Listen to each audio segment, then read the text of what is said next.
This Iran situation is pretty insane, and I've been monitoring the situation since pretty much the beginning of the war. And in today's video, I want to share with you some thoughts that I have on this, as well as some actual updates from what's really happening. So, first and foremost, I want to share with you something interesting. You may have not known this, but some administration members had actually been buying up energy stocks in anticipation for this war, which is kind of a interesting coincidence, but it's actually not a coincidence at all. This is what tends to happen a lot in black swan events, right? So what in the investment world we call black swan events, a lot of times are actually manufactured. They're engineered events that basically create a wealth transfer, like a huge liquidity event where everybody's selling their stocks. Stocks is a good example of this. In anticipation, some people are shorting stocks, right? And they end up making a lot of money. So there's a lot of insiders in these sorts of situations. And if you've followed my other channel for a while, I talk a lot about e-commerce. That's the main goal of my other channel. My main channel is to discuss e-commerce, teach people e-commerce. But on this channel, I want to talk a little bit more broadly about the world, specifically about investing and markets in general, just global markets, because they are all very correlated. So when it comes to this Iran situation, right, as I just mentioned, a lot of administration members had been buying up oil stocks. And of course, the Strait of Hormuz is one of the more critical areas of contention when it comes to oil, right? So energy. About 20% of the world's oil. And by the way, I'm not an economist or anything. I'm not, a scholar. I'm just a guy on YouTube, but I do a lot of research literally every single day. That's one of the main things that I do, actually. It's just a lot of research and learning and teaching. And yeah, about 20% of the world's oil and energy goes through this strait. So, of course, with this war, Iran closed the strait. This causes a choke point in the energy market, which the whole entire world depends on.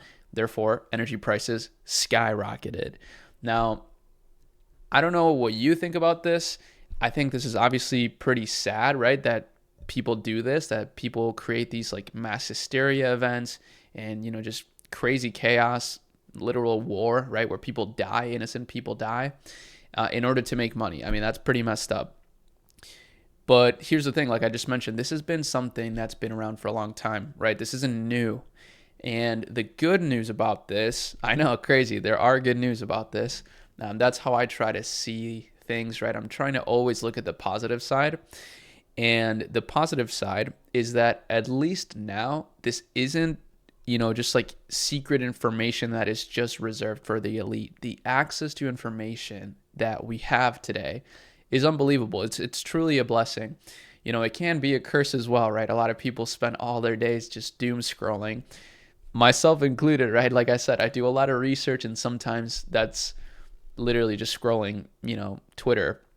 But the good news is access to information is, like never before in history. So even people like me, right? I'm learning about this stuff. I'm realizing some of these things that are happening in the world. And, I'm not an elite, right? I'm not in these like inner circles or anything. So anybody could participate in these things. And, I'm a big believer in financial independence. I think having financial independence really allows you to sort of break out of this like matrix that a lot of people live in.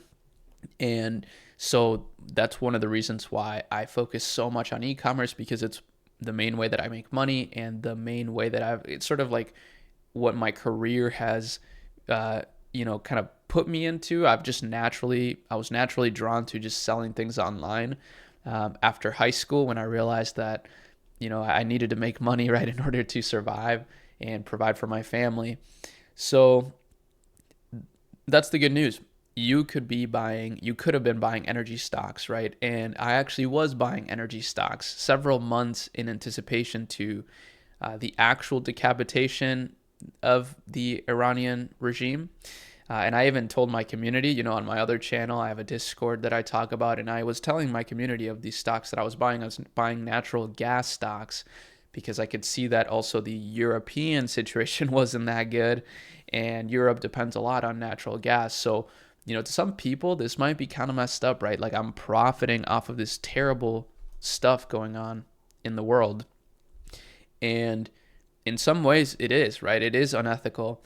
Uh, it may be unethical to you, but to me, I actually see it a little bit different. I'm willing to, take part in this in order to make money and use it for good. And, that means something different to me than it does to you. But one interesting analogy that I want to give you on this is Steve Irwin. I don't know if you've seen this clip. There's like a viral clip out there. You can look it up after this video.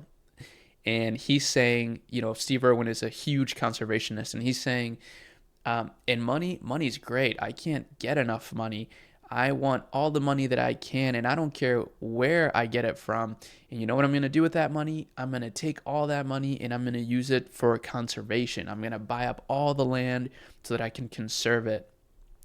And to me, that was a very inspiring clip that I saw, and it actually like perfectly resonates with how I've always felt when it comes to this make money online stuff, right?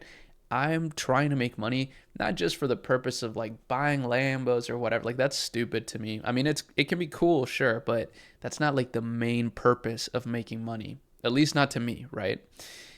So with that framework, I actually don't consider it unethical to, make money through these situations. And in fact, I actually think it's good for me to continue to study these things and, keep my community informed so that they too can take advantage of these situations that are sort of outside our control, right?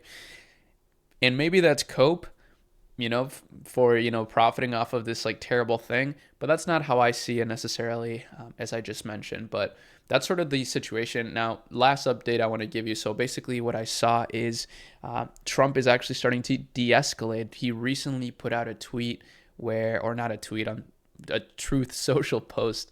It's so funny that he just only posts on his platform. And he said that he is thinking about, not handling the Strait of Hormuz anymore, and just because other countries are not helping, right? And I'm dumbing it down here, of course. I'm not pulling up any details or anything, but trust me, I've done the research. You can see it yourself too. And this is an ongoing situation. But basically, to me, that's saying like, okay, we're actually just going to pull out. This is a little bit too difficult without any help, and it's going to cost us way too much money and a huge reputational hit to the U.S. if, we don't like kind of change up the narrative. Now, on Iran's side, they are saying basically like, look, we don't trust the U.S. at all. Any deal that the U.S. says, we are not going to trust it. So, yeah, it's still not solved. But to me, this seems like a change in narrative towards a at least more peaceful resolution.